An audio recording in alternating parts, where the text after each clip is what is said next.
चिक्की story. एक गांव में दो भाई रहते थे। बेटा, मैं राजीव के नाम सारी प्रॉपर्टी कर रहा हूँ। मेरे जाने का समय आ गया है। वो ये सब कुछ संभाल लेगा। वो पढ़ा लिखा है और तुझसे बड़ा भी है। वो सब कुछ संभाल लेगा। राजीव और हरिया दोनों भाई थे। राजीव पढ़ा लिखा था तो हरिया गंवार था, इसलिए राजीव के पिताजी ने सारी प्रॉपर्टी राजीव के नाम कर दी थी। उनके पिताजी की मौत के बाद हरिया को बहुत दुख होता है, तो वही राजीव भी दुखी हो जाता है। कुछ दिनों के बाद हरिया और राजीव शादी कर लेते हैं। आपने उस गंवार प्रेमलता को इतना बड़ा कमरा दे दिया और हमारे लिए छोटा कमरा लिया। राजीव की पत्नी पढ़ी लिखी थी और शहर की थी। उसे उसकी देवरानी बिल्कुल पसंद नहीं थी। तानिया, तुम क्यों परेशान हो रही हो? मैं जब चाहूँ लोग से वो कमरा ले सकता हूँ। सारी प्रॉपर्टी मेरे नाम है। प्रेमलता दिन भर किचन में काम करती थी और वहीं तानिया दिन भर आराम करती थी और कुछ भी काम नहीं करती थी। प्रेमलता, खाना अच्छा बनाया कर, नहीं तो ना बनाया कर, बाहर से मंगा लेंगे। तू जब से आई है खाना रूखा सूखा ही मिलता है। पर भाभी, सारा काम मैं करती हूँ। आप चाहे तो खाना बना सकती हैं, पर आप वो भी नहीं करती। और मैं खाना बनाती हूँ, आपको वो भी पसंद नहीं आता। आपको कुछ खाना हुआ करे तो खुद से बना लिया करिए। आज राजीव को आने दो, तुम दोनों को देखो कैसे घर से बाहर निकालती हूँ। बहुत दिमाग चढ़ गए ना तुम दोनों के। आज ही तुम लोगों को घर से ना निकाला तो मेरा नाम भी तानिया नहीं है। प्रेमलता ये सब सुनकर अपने पौधे के पास जाती है। प्रेमलता के पास एक आम का छोटा सा पेड़ था। वो उस आम के पेड़ का बहुत ख्याल रखती थी। मेरा आम का पेड़ कितना प्यारा है, छोटा सा। आपको पता है वो प्रेमलता मुझसे कितनी बदतमीजी कर रही थी। आप उन दोनों को आज ही घर से निकालिए, नहीं तो मैं घर जा रही हूँ। हरिया, तेरी बीवी मेरी बीवी से बदतमीजी कर रही है। तुम दोनों आज ही इस घर से निकल जाओ। पास में पिताजी का एक छोटा सा घर है, तुम लोग वहीं जाकर रहो। और हाँ, वैसे भी सारी प्रॉपर्टी पिताजी ने मेरे नाम करी थी। मैं जब चाहूँ तुम लोगों को निकाल सकता हूँ, तो आज मैं तुम लोगों को निकाल रहा हूँ। शुक्र करो मैं तुम लोगों को वो घर दे रहा हूँ, वरना मैं वो भी नहीं देता। पर भैया, पिताजी ने जायदाद इसलिए आपके नाम करी थी क्योंकि आप पढ़े लिखे थे। इसका मतलब ये नहीं कि ये मेरा हिस्सा नहीं है, यहाँ मेरा हिस्सा भी है। भैया, आप ये सब भाभी के बहकावे में आके कर रहे हैं ना। ऐसा मत करिए, हम लोग को घर से मत निकालिए। हम लोग कहाँ जाएंगे? और उस घर में तो कुछ है भी नहीं। हम लोग खाएंगे पिएंगे क्या? देखो, तुम लोग आराम से निकल जाओ, नहीं धक्के मार के निकाल देंगे। और वैसे भी तुम लोगों को छोटा घर दे तो रहे हैं, और क्या लोगे हिस्से में? जल्दी से अपना सामान बांधो और यहाँ से निकल जाओ।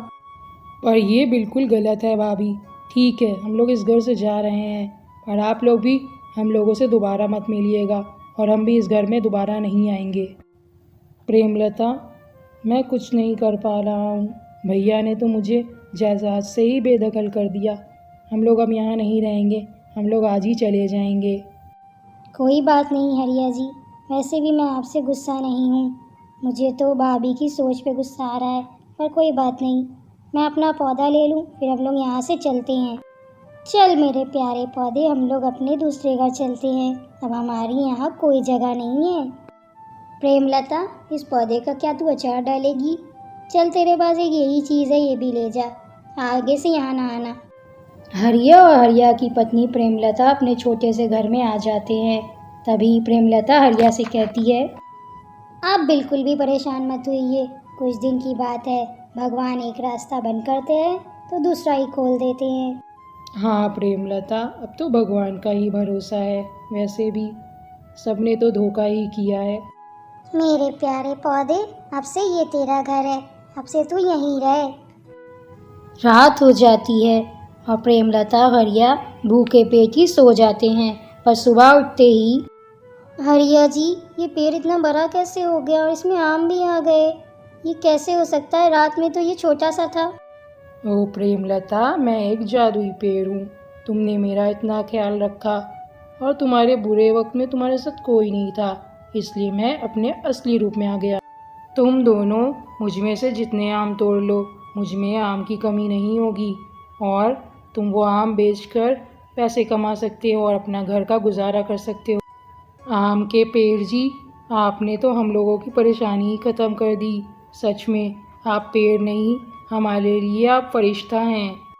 सच में आपने हमारी बहुत बड़ी मदद की है। मैंने आपसे कहा था ना कि हमारी ज़िंदगी आराम से कट जाएगी। भगवान ने एक दरवाज़ा बंद किया तो एक दरवाज़ा खोल दिया। हाँ प्रेमलता, तुमने मेरा मुश्किल में भी साथ नहीं छोड़ा। ये सब तुम्हारी वजह से हुआ है। भगवान तुम्हारे जैसी बीवी सबको दे। उस दिन के बाद से हरिया पेड़ से आम तोड़कर बाहर बेचने चला जाता था। वो जितने आम तोड़ता था उस पेड़ में वापस से सारे आम आ जाते थे। हरिया वो आम कम दामों में बेचता था, इसलिए सारे गांव वाले उससे आम लेने लगे थे। अरे ओ, आम कितने में दे दिए तूने? 50 रुपये किलो है भैया, ले लो, बहुत अच्छे आम हैं। पहले तो हरिया सबके घरों में जाकर आम बेचता था, पर कुछ दिन बाद उसने गांव के बीच ही अपनी दुकान लगाना शुरू कर दी थी। धीरे धीरे हरिया के आम सारे गांव में मशहूर हो गए और सारे गांव वालों की भीड़ हरिया की दुकान पर लगी रहती थी। सभी हरिया से ही आम खरीदते थे। कुछ दिन बाद ही हरिया ने बहुत सारे पैसे कमा लिए और वो लोगों की ज़िंदगी आराम से बीतने लगी। हरिया जी, अब हम लोगों पास कोई कमी नहीं है, हमारी ज़िंदगी आराम से बीत जाएगी।